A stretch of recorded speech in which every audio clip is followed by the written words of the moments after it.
What up, my people? ¿Qué pasa, mi gente? Welcome. Bienvenido to another episode, otro episodio de Hoy en Día TV. I am your host and producer, Yesty Rodriguez, welcoming to the stage my amazing co-hosts. We have Nadine Barton and we have Dr. CC, the Actionist. Welcome, welcome, welcome. How y'all doing? Hola. Hello. Hey, Happy hey, Thursday. hey, doing good. Hello, hello. Well, happy Juneteenth Thursday. Look at that. Hey. Happy Juneteenth Thursday. How y'all been since the last time we saw each other virtually here? We've been great. I've been great. Dr. Ciandra. Dr. Ciandra. That name, the name just rings, the ringing of that name is just amazing. Yeah, things have been really, really lovely. Today, Juneteenth, it's like about to be like thunderous clouds happening right here. The sky just went black. The lights are out. Police are directing traffic. It's a lot going on right now. But nevertheless, life is good. Life is good. It's been a very, very good week, even on last week. And so just happy to be here on the show with you ladies. It's been raining like crazy here, by the way. Like yesterday, the day before, it was just like thunder and lightning, like crazy. I wonder why it's raining so much. Hurricane season, maybe. We've already entered hurricane season. I have no idea. Let me hold on. Let me see. When is hurricane season? Let me look this up here. I believe Yeah, it this is starts the in time of June, year. if I'm not Yep, mistaken. yeah, You yeah. know This is what? the time for the hurricane.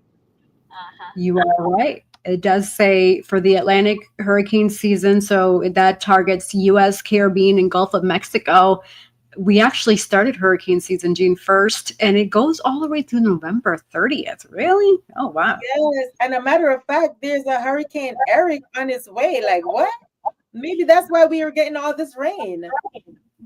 Eric. Where all these names come from? Because it's like, I was talking to my honey a while ago about that. I'm like, what's interesting? They name hurricanes after people's names. Why don't they just say like Hurricane 1, Hurricane 2, Hurricane Red or Purple or Pink? Like why after people? Like, what's that about? I remember when I was living in Florida, they had a Hurricane Nadine. I'm like, excuse me? But of course they spell it Nadine, so I'm like, they're not talking about me. So yeah. So funny. I So know. it I always says wondered about those names too. yeah, it says striking 3 tropical waves in Atlantic. Eric could become Category 3 hurricane before landfall. Wow. So does it say like is it targeting Georgia, Florida, and North Carolina, or does it specify other locations? It says it's making landfall in Mexico June 19th. Today in Yeah. Mexico. Wow, but Mexico's pretty We're far. getting a lot of rain. That's the reason why. That is so interesting. So I looked up why are hurricanes named after people, and this is what I received, and I'm going to get your thoughts on this. So number one is for clarity and communication. So saying Hurricane Maria or Hurricane Eric or Hurricane Paul or what have you, Nadine, right, is more memorable and less confusing than using technical coordinates or long identification numbers. Huh, Number 1 and number 2, that's not long. Red, white, or blue, those are not long. I mean, come on now. I know, right? Exactly. So number 2 reduces confusion. When multiple storms are active at the same time, which happen often, using names helps the public and forecasters keep everyone straight. Interesting. So an example of this was in 2005, there were 4 hurricanes all at once. Ooh, that's crazy. Naming helped distinguish between Hurricane Katrina, Rita, Ophelia, and Philip. Wow. Wow. Yes. I was in Florida then. I was there for Katrina and all the other little hurricanes that was trickling behind that. The whole family came out in 2005. Yikes. That was crazy. That is crazy. And talking about just just things that happen within our history, right? Today is Juneteenth, so let's dive a little bit deeper into Juneteenth, because I'm really happy and excited that now it's being recognized as a holiday that we can look at our calendar to say, okay, today is Juneteenth, right? And now that it's becoming a lot more popular, but a lot more recognized. But it took a long time for us to get here, to pivot to this point where we can say Juneteenth, also known as Freedom Day, Emancipation Day, and Black Independence Day, is celebrated today on June 19th each and every year. So what are your thoughts about that, ladies? It's been a long time coming. I mean, if it started at 1865, why now? Why they're just starting to recognize Juneteenth? I mean, it's been so many years before our grandmothers were even here. So why are they just now, identifying the holiday as, I mean, it's been a few years now, but still it took a long time to get here. That's a really good point. Absolutely. Yeah, I'm just happy we got a holiday in June because I was always saying like we need to have a holiday every month. And you guys know June, that was a month that we didn't have any holidays. So I'm like, yes, but it is a memorable holiday. And the fact that, it took us, we were free and didn't even know we were free. We were still, out there in the cotton fields and being enslaved and this and this and that. And so for us to even realize and recognize that we were free, that's really something, right? So yeah, I'm happy that we have Juneteenth and people are celebrating it and like but it's a floating holiday, so it's not recognized, right? Because what businesses now, they get to choose pretty much the holidays in which they want to, allow their employees to have off. But it is one of those floating holidays that people can kind of choose. So that is but they said the freedom was delayed, but it's not denied. So I guess better late than never. absolutely, absolutely. And just for some background for those who don't know Juneteenth and how it all began. So it marks the day in 1865 when Union General Gordon Granger arrived in Galveston, Texas, and announced that all enslaved African Americans were free. 2.5 years after the Emancipation Proclamation was signed by Abraham Lincoln on January 1st, 1863. So why the delay is the question, and it raises a good point to where Nadine, she asked that question too.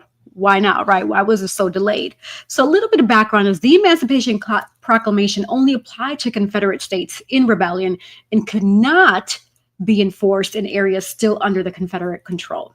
And so in Texas, being geographically isolated and slow to fall under Union control, they continued slavery up until General Granger's arrival. June 19th, 1865 became a symbolic date that represented that Black freedom that we now see today in the U.S.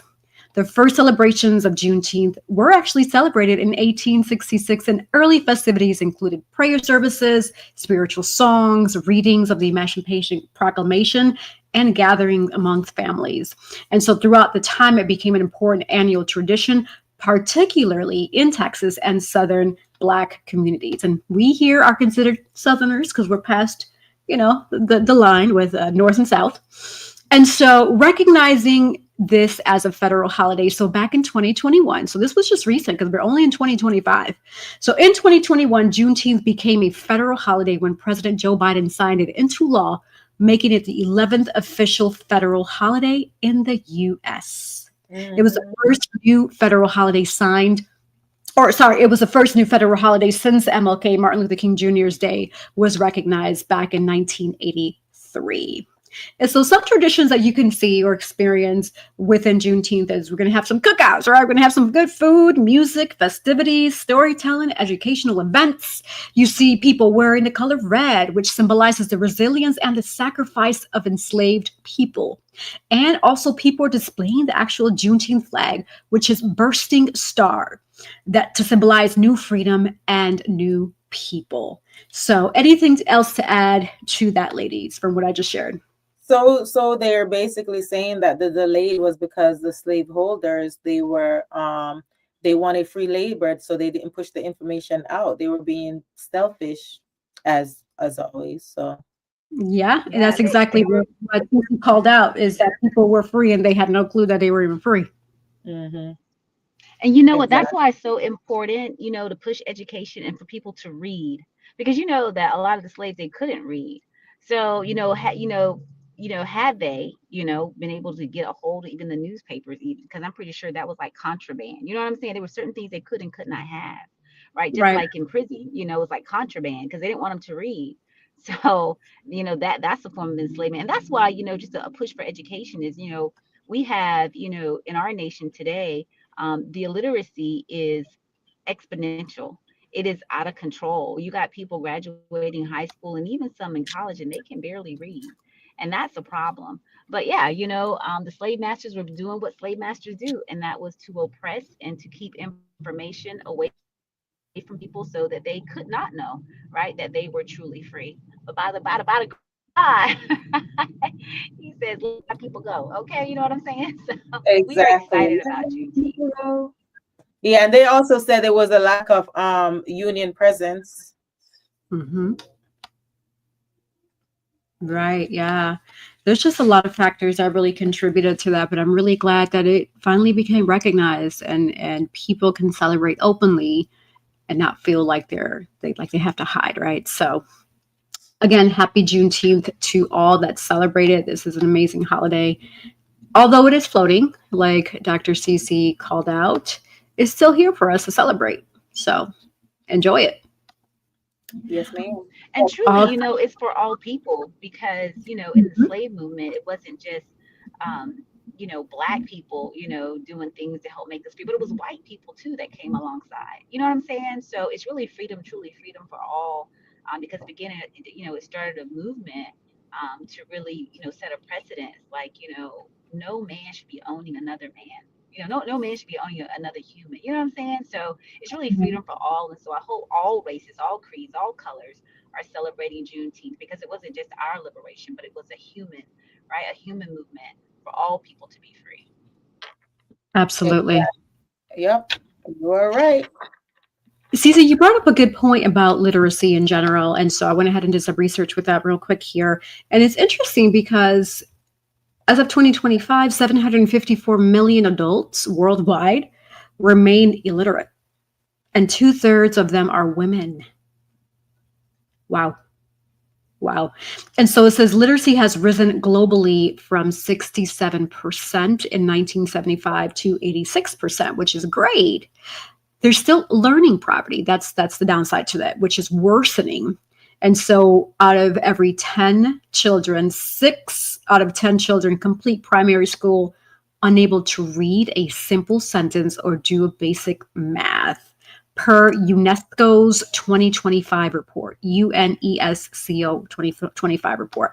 So this issue spans both both low-income nations and wealthy ones, like the US, where nearly a third of eighth grade scores were below reading level averages. So that's crazy. So listen, I went to a book signing some months ago, and I actually met a retired veteran. He's now a school principal. I won't say which area he's in or which school he's a principal, but he basically said he's been fighting the Department of Education because they're purposely keeping the information from the kids, and especially with brown and black children. And also they're having them graduate without knowing literally how to read half of the time. I I put that on everything. That's what that man told me. I'm like, I believe you. I believe you. And I really wish I was there to talk with him because I want to say this. It's like, to the people in the educational system who are pushing these kids out, knowing that they can't read and write, these kids are our future. What is that going to do to our future? We're going to have to depend on these people in the future for different things, right? So that's mind-boggling that that's happening. Like, really, I hope that somebody puts a stop to this soon, because that's not good. mm-hmm. Because here's the thing, it not only affects them, but it affects our nation as a whole. And not only that, with the information being withheld, it's ultimately up to the parents, right? If my child, if I'm sitting down reading with them every night, or every other night, or whatever, you know what I'm saying, I'm going to definitely notice the deficits, right? I'm going to notice, okay, they're having issues with pronunciations or enunciations, and orthonics and all of these different things. And so it falls back on the parents' lap. It truly, truly does. Because if the parent is spending the time with the child, they're going to notice these things. And not only that, it's their right that they should exercise their amendments and the power, right, to say, hey, you guys are not educating my children. You see what I'm saying? It always falls back to the parent, at the Mm-hmm. end of the day. So, I blame the educators, but I also, I'm not going to say that I blame, but I hold them responsible in high regard as well as the parents, because it's a team. You see what I'm saying? So with my little one, he's my youngest is now 8.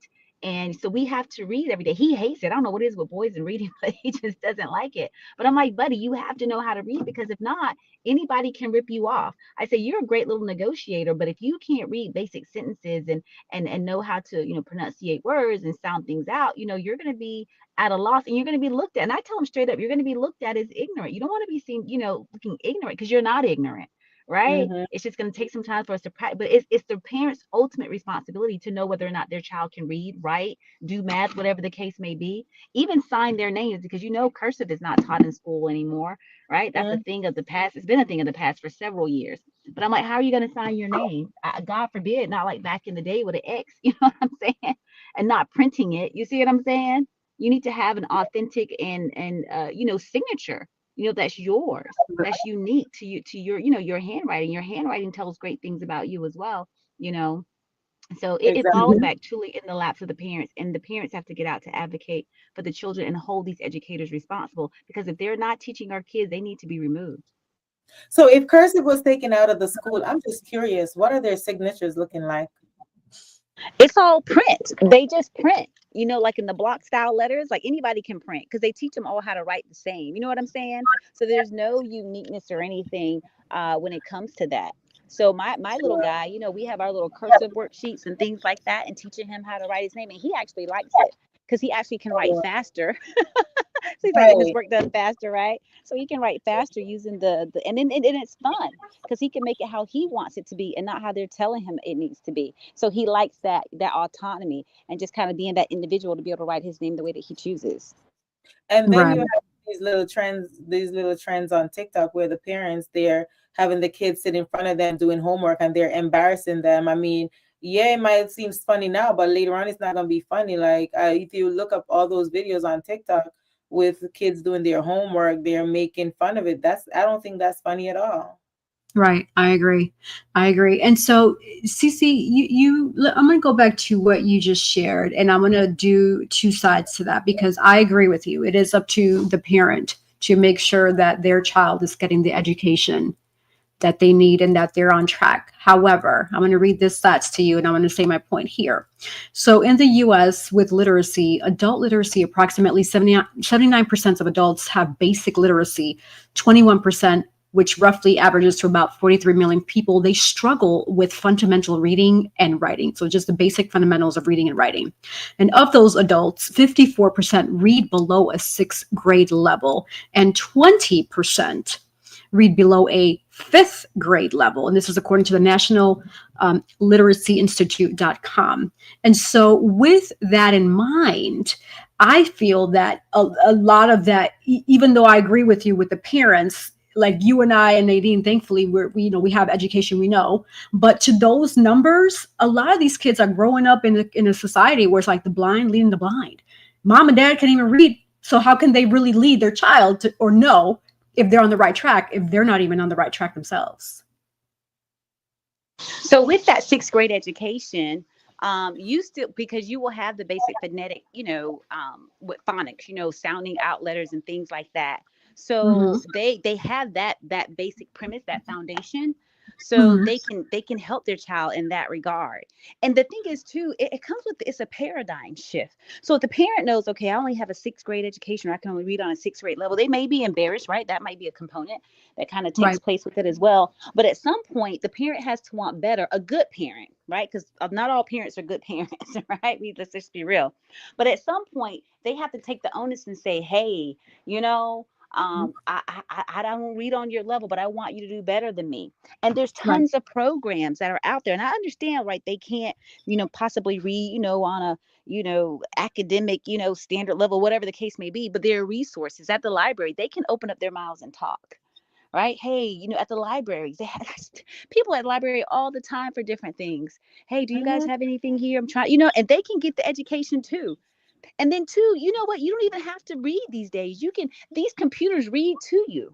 You see what I'm saying? So to me, there's no excuse. At the end of the day, if you want to do better, you'll do better. My mom divorced when I was very young. She was a single parent for a bit of time, and she made a difference in our life. She chose to parent differently. She chose to do better. And so therefore she did better. She wasn't ashamed. I know a lot of people are ashamed, but at some point when you're a good parent and you want better for your child, you don't care if you look a fool to anybody else because you want to get those resources for your child. You see what I'm saying? So it takes that grit, right? It takes that grit and people just saying, I want better for my kid. I want better for myself. Because the parents and the students, their kids can go and learn to read together. How Right. invigorating is that? You see what I'm saying? Right. And I know Listen, people say, well, I'm working 5 jobs and I'm doing this and I'm doing that. Okay, I understand all of that. I get that trust, truly. I really get it. I really do. Right? I wasn't born with the silver spoon in my mouth, but still at some point, how important it is for you to make a living and to make, make money and stuff and provide for your family. You still have to invest in your child. So you still got to carve some piece of time out for your child, because the child never asked to be here, and the child shouldn't be the one that suffers at the end of the day because the parent didn't make the right decision or they weren't afforded certain things or whatnot. I know life's for everybody, but we are resilient people. We are people of great fortitude. It only takes one to change the world, right? And so even with the one who didn't have all of the resources, who didn't have the silver spoon, who didn't have the money, who didn't have the education, they still made a difference. Do you know yeah. how many of the people, in civil rights and all of these things, even before then, was still making a difference? We got Sojourner Truth. I mean, these people, they didn't know how, you know what I'm saying? But they Yeah. made a way. You They make it figure out a happen. way. We are very creative as a people. Mm-hmm. They make it happen. Absolutely. I remember growing up, my dad had a whole set of encyclopedia in the living room, like in on a bookshelf. And every time I do homework, I have to use the encyclopedia. And it's interesting that you mentioned that encyclopedia, because I remember as a kid, I remember like these people going around selling those encyclopedias, right? And I remember my mom saying, I'm going to make an investment in my children, because she didn't have, all of, but she's like, I'm going to buy this. And you know what she did? She shared them. She shared them with like the other kids, you know what I'm saying? Because their families might not could have afforded it, you know what I'm saying? Not that she could have even afforded it, but she was like, I'm gonna put this money aside to make sure my children can do their work. You know what I'm saying?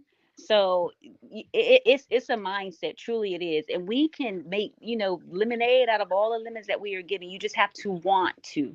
We Yeah. gotta, yeah. See, Dr. PC, she shared a lot of food for thought here, a lot of resources. So, again, no excuse. You can be a better version of yourself starting now. You just got to have that initiative. You got to push. If you have a certain level of reading, go ahead. Like she said, go to the library, pick up a book. Computers read for you nowadays. They have different programs. Even Hooked on Phonics. I mean, I still remember that from back in the day.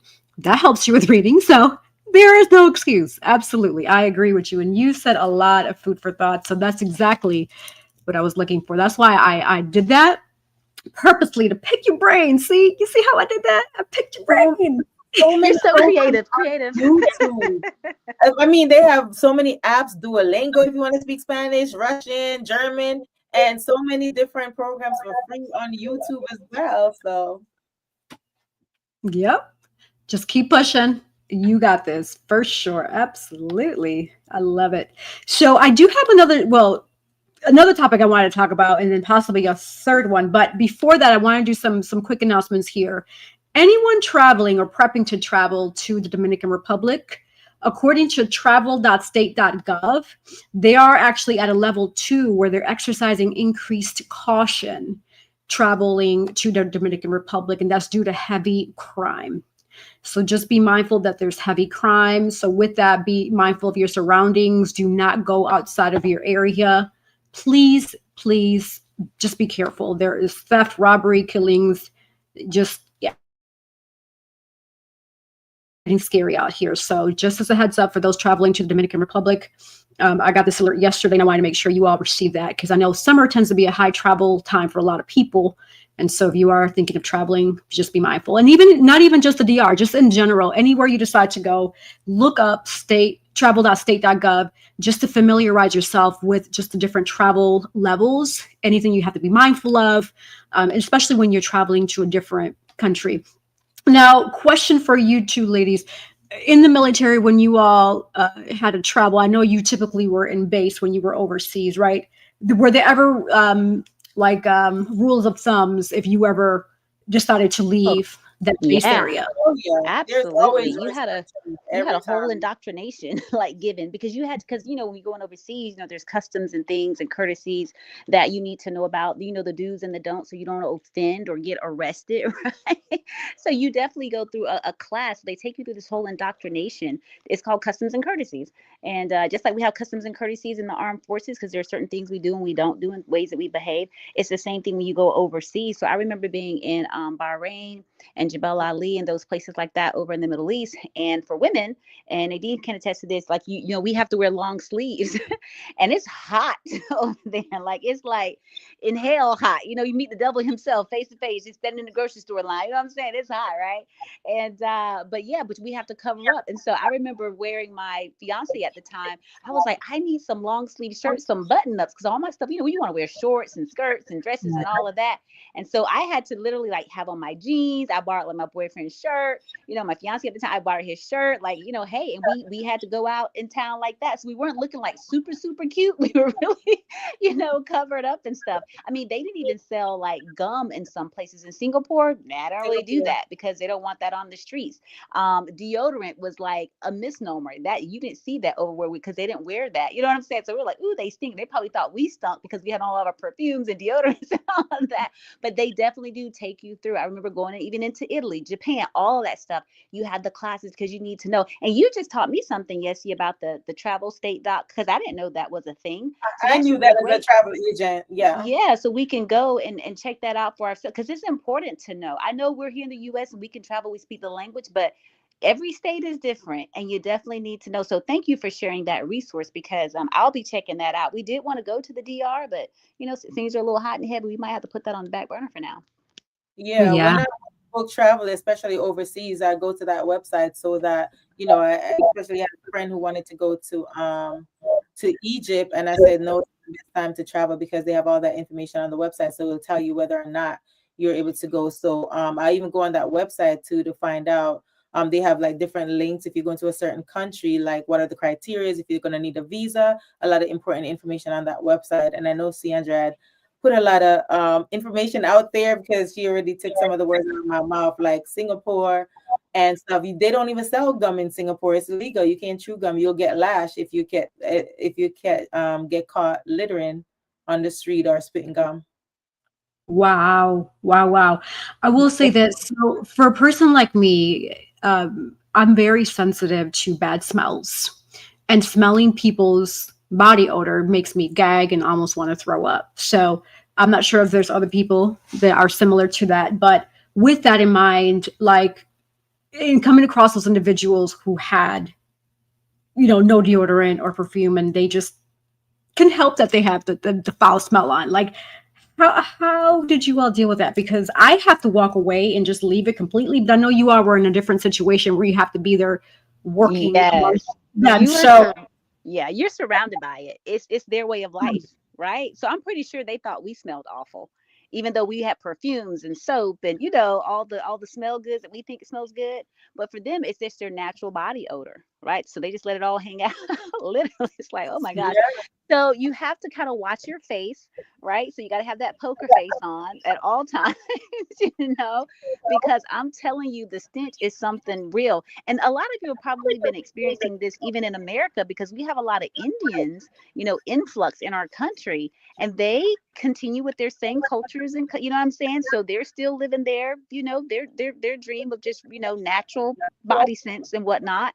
I experienced that yesterday where I was out shopping and I was like, whoa, you know what I'm saying? Like, I wanted to get out of, I feel you, yes, yeah, I wanted to get out of line. But there are a lot of cultures, not just just the dig on the Indians or whatever, but it's just their culture. You know what I'm saying? So They probably Right. think we stink and we think that they stink or whatever, but it's just their culture. But just knowing, keeping that poker face and being respectful, because it's not like they think that they smell bad.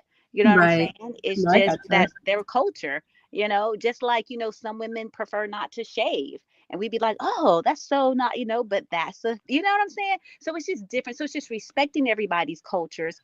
And again, just, maybe having some, I had those little roll-ons yesterday I would put on my wrist, to smell. So I'll kind of have my wrist up to my nose so I could try, you know what I'm saying? Because it's just different for everyone.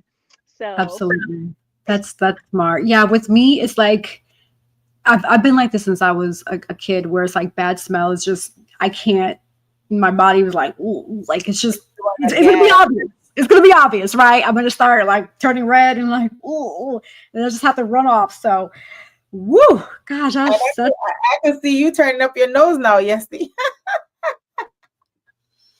I mean, and even for me, and so let me say this: I respect that it is part of the culture, and I get that completely.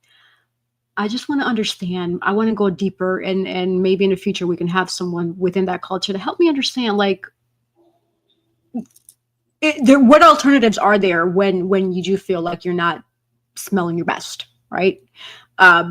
Naturally, I get it. Natural. A lot of cultures practice being, more natural. So I'm sure there has to be alternatives that they can use in not necessarily using deodorants and things like that. So for me, I know because I have a very sensitive nose, and I often smell things I don't want to smell, even when I feel like I'm not smelling up to par. I quickly jump in the shower and refresh myself to feel refreshed. Like this is part of who I am. So yeah, I get it. and Everybody's different. and you know what? Like to the countries and cultures, I had mentioned the Indians, and I have Indian free friends, and I'm like, okay, woohoo.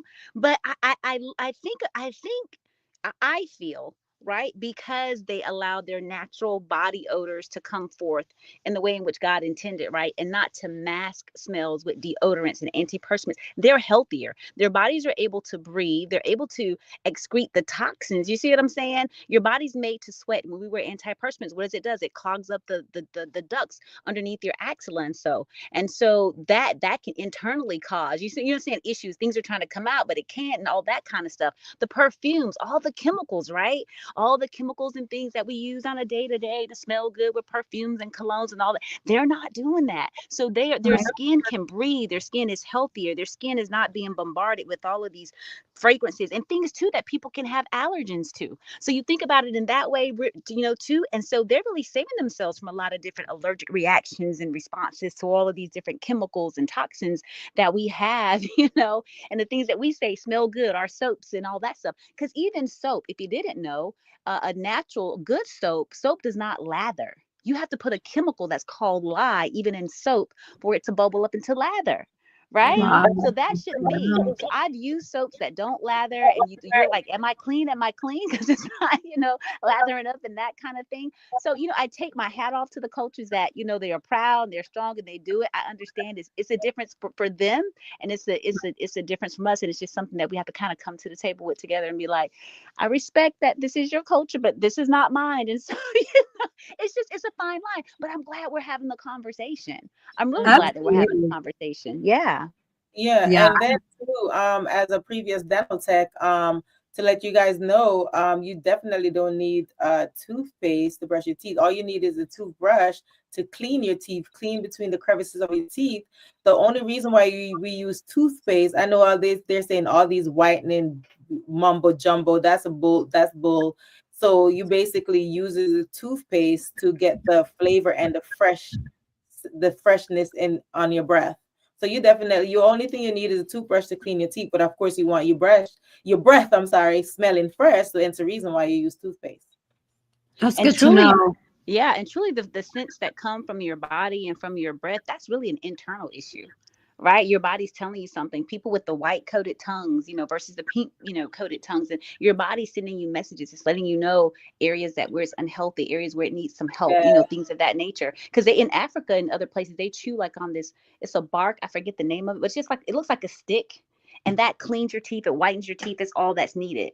Like all the dental flossing and all that stuff, it's not even necessary. All the stuff that we've created truly is money making, and they've done it well, and they've conditioned us well enough to, to make money off of us. And so they continue to invent, new things and so on and so forth, and tell you, yeah, you gotta, see the dentist every so often and get that deep cleaning and all of that stuff and so on and so forth. But do we really though, Well, you know what people don't understand. Well, I know probably some people don't, but a lot of people, especially in the Caribbean, they should know too that sugarcane also cleans your teeth. You don't have a toothbrush, you eat sugarcane, and sugarcane will clean your teeth. Did you know That's that? good food for thought. No, at all. Because that was going to be my follow-up question. I know CC shared that what people in Africa do, that they have the ability to chew that fungus as she was referring to, but in general, like here within the States, or like you said, the Caribbean, they have the sugar cane. But in the States, for individuals who want to do natural and don't want to use toothpaste, like, do you have any recommendation on natural alternatives that can help freshen their breath? Absolutely. Just like having mint, like mint leaves and like even basil, that helps, because these things too have antibacterial properties in them as well as just peppermint. Fluoride toothpaste, they are deadly. We don't need it. We have fluoride in our water in the US, right? In the US, we have fluoride in our water. That's more than enough. You know what I'm saying? But they had to have that added fluoride in our toothpaste. That's detrimental to your body. So even having like the moringa and those types of things, toothpaste, because it's natural. You know what I'm saying? Even you can use baking soda, not all the time, because it is a little bit of abrasive and it can kind of wear down the enamel on your teeth and things of that nature. But just regular everyday products. You can do oil pulling and not even use a toothbrush. Just coconut oil or even olive oil. You swish it around. Now it tastes awful, so I do add a little bit of mouthwash. I'm gonna keep it real, just to give you a little bit of flavoring, and just swish it for like 15 minutes. It will do your mouth wonders because it pulls a lot of the toxins and things out of your mouth, a lot of the bacteria, and it's so beneficial. And so, yeah, absolutely, you can utilize those things. You know what I'm saying? Your diet is really truly is what's giving you the odors from your body, from your breath, right, from your pores. It's what you're ingesting. It's coming out in some way, form, or fashion. So when you have like the foul poops and the foul breath and the stinky skin or whatever, it's because these are toxins and poisons in our bodies. A lot of times with the chemicals that we're even using to try to combat, you know what I'm saying, the odors and things of that nature. So keep it natural. Keep it natural from God's green earth, using the mint leaves, using the peppermint leaves, using the basil, even like oregano, because oregano is an antibacterial as well. It'll burn a little bit, you know what I'm saying, but it'll get in there. So the oil pulling is amazing, and you will have white, clean teeth, fresh breath. You will feel it from the inside out, and you just swish that around, while you're getting dressed and whatever you're doing, and then spit it out, and you're golden. I'm gonna send you guys the videos on that. Cece was right. That's what I was like when she started talking about it. I'm like, yes, I was gonna speak on that. For the past couple of days, I've been doing. I naturally have white teeth. A lot of people say, "Oh, you used to work in dental tech. That's why your teeth are white." My teeth are naturally white. But I started doing this again, Cece, and yes, a few days ago, because I watched a video now. It just reminded me to do it. The oil pulling. I have the coconut thing on my kitchen counter. So they said to do it at night and do it for at least 7 days, and you'll see how white your teeth start showing if you do the oil pulling. So you basically swish it at night before you go to bed. After you're done brush your teeth and everything, you swish it, put a little bit on a teaspoon, swish it around for a few minutes before you go to sleep, and do it for a couple of days and watch the difference. That's awesome. So remind me again the oils that you mix together to do the oil pulling. It's just basically coconut oil that you could buy in the supermarket. The coconut oil. And that's it. Coconut oil. So the one in the tub. Just get a teaspoon of that. Capful, like a little medicine cup, that comes like on the little Tylenol, all the stuff, like for the kids and stuff. Just use a little cup like that, pour it in there, and utilize it. Yeah. And you might not get the one that's oil form because sometimes it's kind of hard. So just if you buy the one in the tub in the supermarket, just use a teaspoon and get some out and put it in your mouth and switch it around. Sometimes it's hard because it's kind of hard. You got to chew it out, let it melt, and just switch it around for a few minutes and spit it out and go to bed. That's cool. Good to know. Okay. Good food for thought. You all are teaching me some things here too. That's awesome. Definitely going to do that for sure. What I did read on coconut is when it is in that hard substance, that's because it's natural and organic. So I assume that that's the best version that you would want to buy compared to one that's a little bit more liquidy or oily, because that means that there might have been added other elements to it. Would you agree with that? Well, sometimes if it's in the tub form and it's liquidy, so, it probably melts, so it doesn't make a difference. If it's natural coconut oil, then sometimes depends on how it's stored or the temperature where it's at, then it might melt. But then if you want it in a little bit hard form, you can just stick it in the refrigerator for like 5 minutes and let it harden up and utilize it like that. So yeah, I keep mine in my bathroom right on my sink, and in the winter times it'll gel, like it'll congeal, so it'll get a little bit harder, and then summers it'll loosen up a little bit, because I use it on my skin and all that stuff too, because it's really good, it's really good for that. But yeah, I mean, this is the coconut. I mean, anything natural that you can use from God's green earth, use it. But here's the thing. I'm sorry, Stacey, go ahead.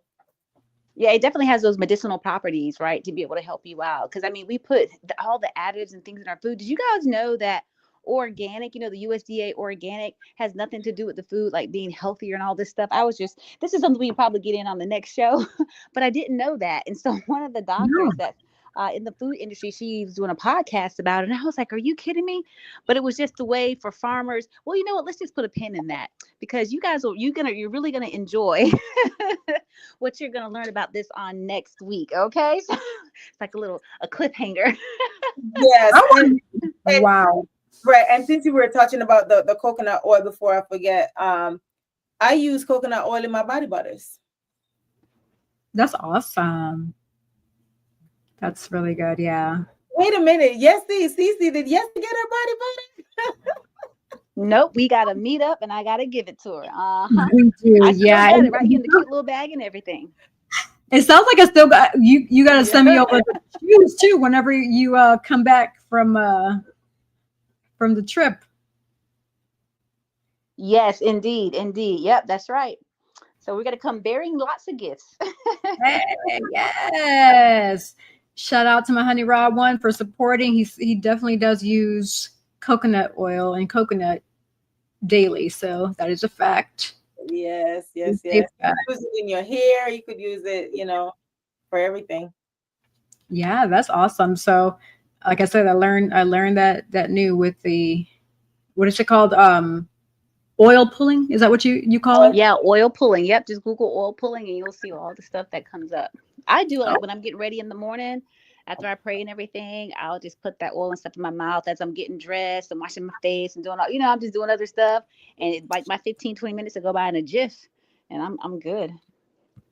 That's awesome. All right. So we're going to pivot over to another important and strong conversation that we should have, especially for a lot of those dealing with this type of condition, right?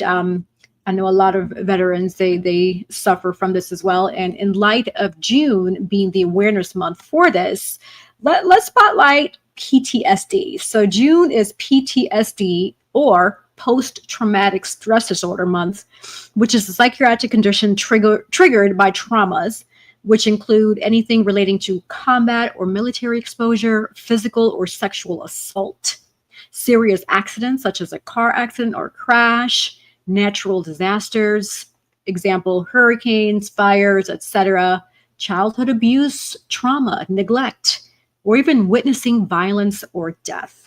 Now, PTSD symptoms fall into 4 different categories. So the first category is called intrusion, where you're getting flashbacks, you have nightmares, intrusive memories, and you're like feeling overwhelmed with all that. That's level 1. Level 2 is avoidance, avoiding reminders of the trauma. So let's say, for example, if someone was sexually assaulted at the club, they purposely avoid going to the club because they have that reminder of that trauma. 3, hyperarousal, which deals with anger, anxiety, insomnia, hypervigilance.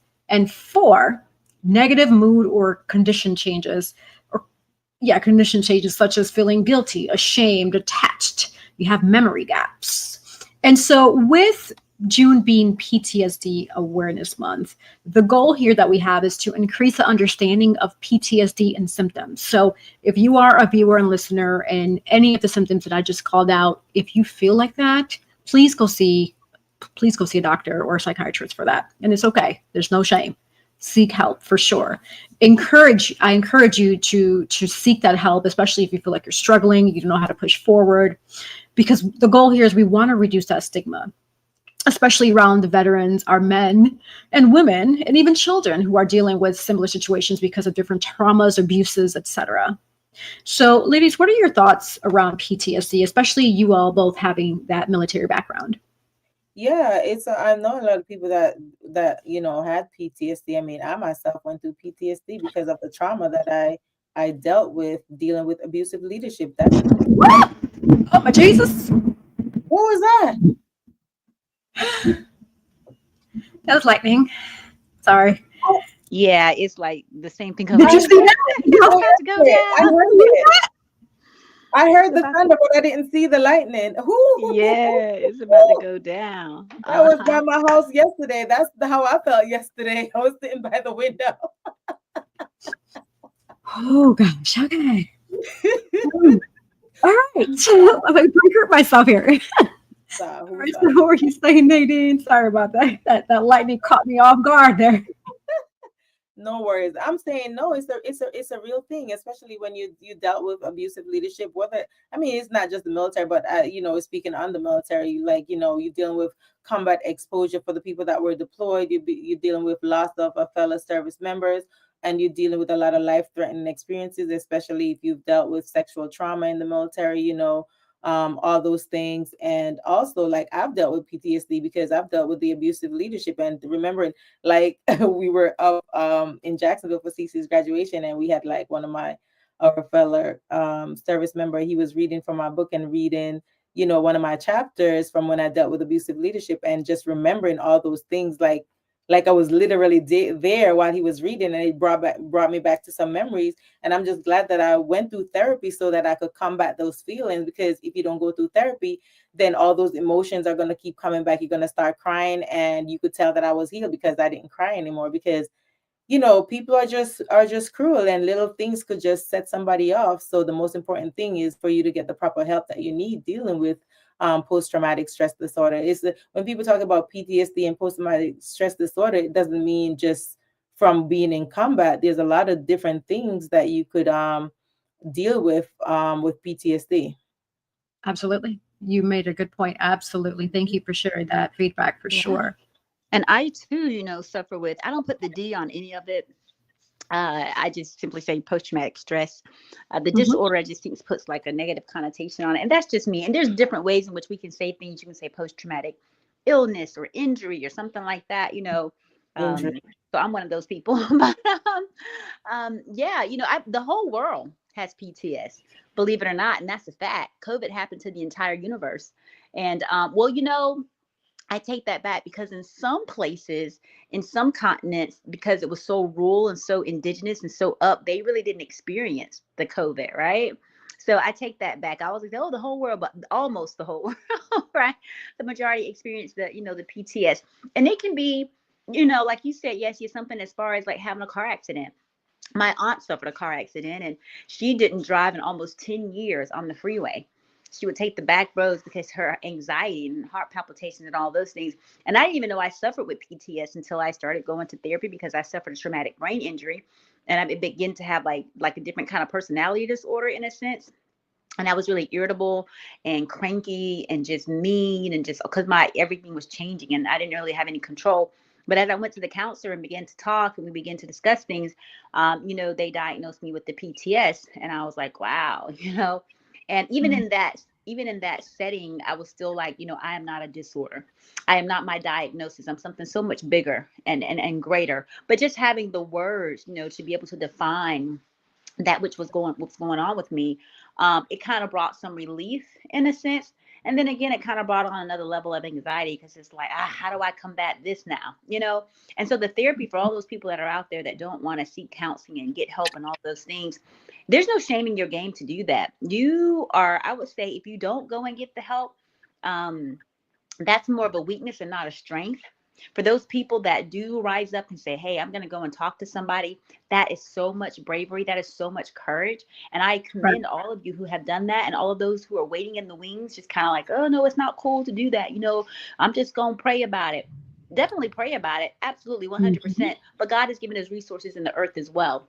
And we need to talk to people. That's why he created Adam and Eve, right? To have a companion, someone to bounce things off of, someone to help you talk it through, someone to help you process, right? So it's important to be able to go and get the counseling that's needed. There's free counselings that are out there. There's counselings that you can do online. There's counseling that you can do and be completely anonymous. They never see your face. They never know your name. You just simply talk about it on a screen, on a Zoom call. You just log in, you make it happen. You see what I'm saying? So there is Right. always a resource. There's always help out there for those who truly want it. Because some of you are going through some things right now, and say maybe it's not even PTS, say it's some other disorder or something, right?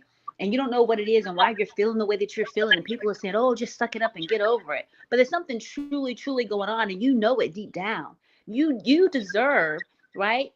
You owe it to yourself to go and to talk to a counselor, to get that name for it, that term for it. Now you don't have to define yourself as that, but when you get a name, I'm telling you, it sheds such greater light on it. And what you find out is that there are support groups and that you're not alone. And what I also found out too, that my PTS wasn't as bad as the next person. You see what I'm saying? Because some people were like really extreme. You know what I'm saying? And those categories that you mentioned, some people had experienced all of those and then some, probably. So Right. make it a point to go and to talk to somebody. And so I'm glad that the ears are out there listening under the sounds of our voices, so that you know that, hey, we're cheerleaders in your corner, right here on Oyandia TV. We're those cheerleaders, aiding you on and say, hey, go do it, get the help, because it's going to better you, make you better. It's also going to better your loved ones around you. Yeah, Absolutely. and it's your body and your brain in survival mode. That's why, when people are fighting, and, a lot of people are fighting not to take medication, it's your brain and your body trying to survive. So a lot of different therapy, especially for veterans, that you could go through. You could do therapy, EMDR, and I know CC, she's familiar with all these terminology. And you could basically also call the Veterans Crisis Line. You have the VA services, and you could do a lot of different things, a lot of different hobbies to try to keep your mind off of it. Like even a lot of celebrities that unalive themselves, I'm sure there was some sort of PTSD or mental injury that they were going through as well. You also have NAMI, National Alliance for Mental Illness. You could definitely go through that, and like Cece said, there are a lot of different anonymous hotlines that you could call without, even if you're active duty, that people won't even know. You will only reason, and one and only reason they'll give your information out, call your command, unless you're speaking about hurting yourself or hurting somebody else. But you could stay completely 100% anonymous. That's great, great information. Thank you both for sharing that. And also, just to add that extra layer, just as a reminder that individuals suffering from PTSD, those also affect your relationships. So whether it be parenting, you have that hypervigilance and emotional numbing or outburst that interferes with the bonding and consistent caregiving that you're giving to your children. Also, intimacy lowers your sexual drive, emotional satisfaction.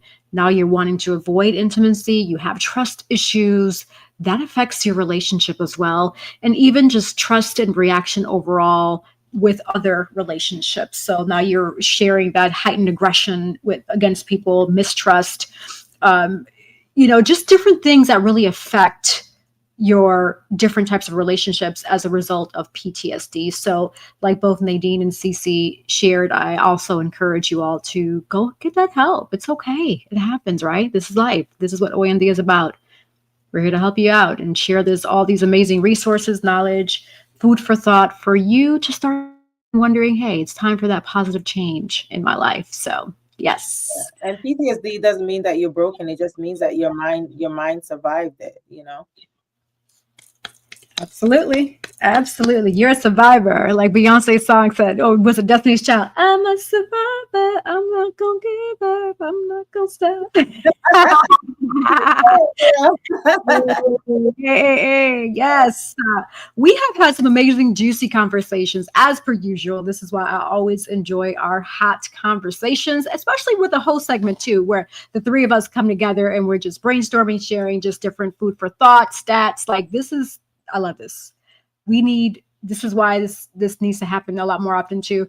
And don't get me wrong, I always enjoy our guests and I love the layer that the guests bring. But when we have these conversations, we share another layer of one-on-one intimacy with our listeners and viewers, because we're sharing other resources and information that we may not get to share when we do have a guest on. So I always appreciate the three of us coming together and fellowshipping, kumbayaing, and just sharing all this knowledge, food for thought for everyone to absorb.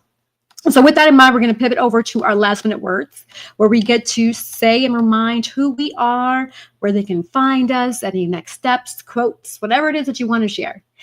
So let's see. Cece, you want to start us off? And then we go with Nadine, and then I'll go last. Absolutely. Absolutely. So guys, you guys know me, see under the actions with Inspire for Purpose. I just want to say, remember, nothing positive ever came from negative thinking. So stay in that positive light, because that positive light is going to help you to move to the next level, move into the next dimension even. So always keep that positive thinking and just know that you can do it. If people out there are telling you that you can't, know that we here at Oyendia TV, we believe in you and we know that you can. So as I always love to say, love and light and inspire for purpose. Nadine, tell us a little bit about you, where people can find us. Awesome. Yes, Nadine Barton, the author, Navy veteran, and entrepreneur travel agent. You can basically find me on Facebook, Nadine Barton, as you see here on the screen, or Nadia B_1202 on Instagram. And I always say life is 10% of what happens to you and 90% of how you react. So treat people kind. Wonderful. And as for me, I am Yessie Rodriguez, host and producer. For those who want to find out who is Yessie, just go on Google, type in Yessie Rodriguez. You'll find who I am, my social media handles, websites, etc. Also, I want to give a big shout out to Nadine and Dr. Cece. Shout out to all that they have going on, their businesses, their books, they're authors. So go check out their books as well on Amazon. We just have a lot of amazing talent on this show. And so I'm really, really honored that God brought us together to do this together here. Shout out to our sponsors. We have Collective Wear, Divine Beauty and Accessories, Nadine's Travel Oasis. We'll be right back. Sponsored by Collective Wear.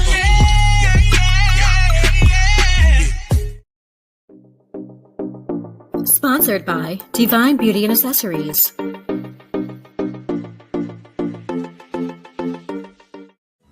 Watch Oyendia TV, Thursdays, 7:30 p.m. Dream, explore, discover with Nadine's Travel Oasis. Your next adventure is just a booking away. From breathtaking beaches to vibrant cityscapes, we handle the details so you can make the memories. Luxury, leisure, or last-minute getaways, we've got you covered. Book today and let Nadine's Travel Oasis take you places. For those who want to be guests on Oyendia TV, or you want to be a sponsor, just reach out to us, oyendiatv@gmail.com. It is scrolling at the bottom of your window view, or wherever you're looking at it, whether it be your cell phone, TV, what have you. The email address is scrolling at the bottom of the page.